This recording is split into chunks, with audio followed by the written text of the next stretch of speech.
Hello everyone, I hope you're all safe and sound. This is Abhishek Gupta and today's topic is Q meter. So let's get started. So the Q meter was developed by William D. Laughlin in 1934. The Q meter is used to measure the quality factor or storage factor and resistance, inductance and capacitance of the circuit at radio frequencies. So what is Q factor? Q factor is the ratio of the energy stored in the oscillating resonator to the energy dissipated per cycle. It can also be defined for an inductor as the ratio of its inductive reactance to its resistance at a particular frequency. The formula for the Q factor is given by Q equals to XL by R, where XL is the inductive reactance, which is equal to omega naught L by R, where omega naught is the resonance angular frequency, which is equal to 2 pi f naught, where f naught is the resonance frequency. L is the inductance, XL is the inductive reactance and R is the coil resistance. Working principle. The working principle of this meter mainly depends on series resonance. Okay, so consider an RLC circuit.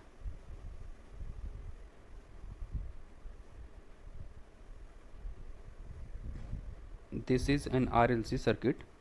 This is resistance R, this is inductance L and this is capacitance C. Okay, so the impedance of this circuit can be calculated by using this formula, that is Z equals to square root of R square plus XL minus XC whole square.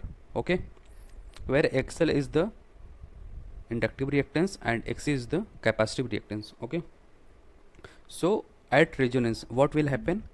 The XL will become equals to XC. Okay, so putting this value XL equals to XC in this formula of impedance, we will get Z equals to R.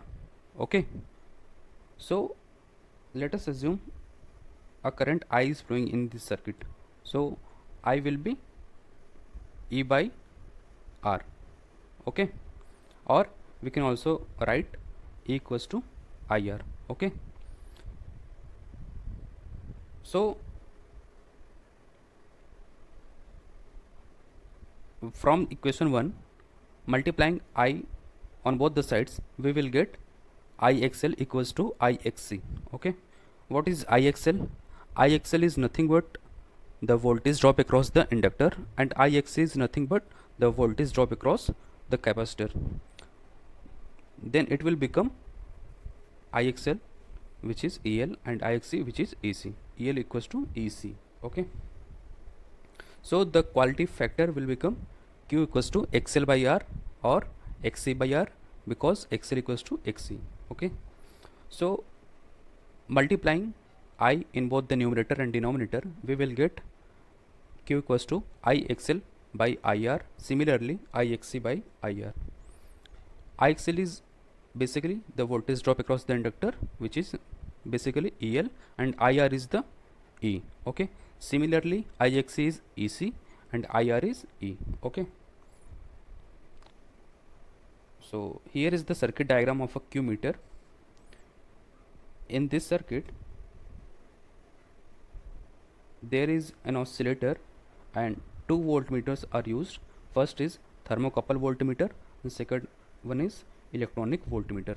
Okay, C is the resonating capacitor, or it is a type of variable capacitor, means capacitor capacitance can be varied. Okay, AC is the voltage drop across this capacitance and E is the voltage drop across this shunt resistance. Okay,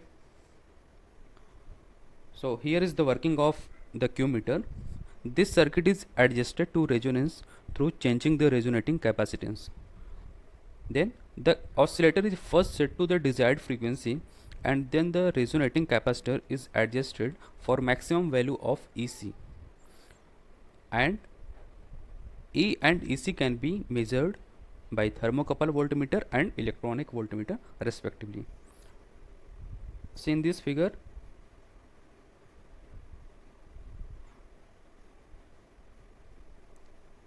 first oscillator is set at a desired frequency. Okay, and the capacitor value is varied until resonance is attained. Okay, and at resonance the value of EC, which is being measured by electronic voltmeter, and the value of E, which is being measured by thermocouple voltmeter, will help us to calculate for the Q factor.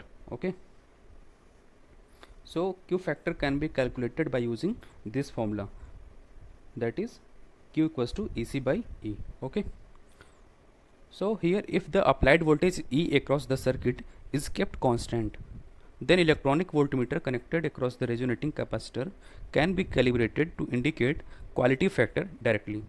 Meaning, if in this formula E becomes constant, what will happen? Q will be directly proportional to EC.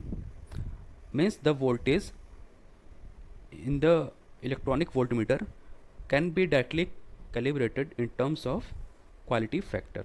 Okay, so this is the working. These are the applications of Q meter.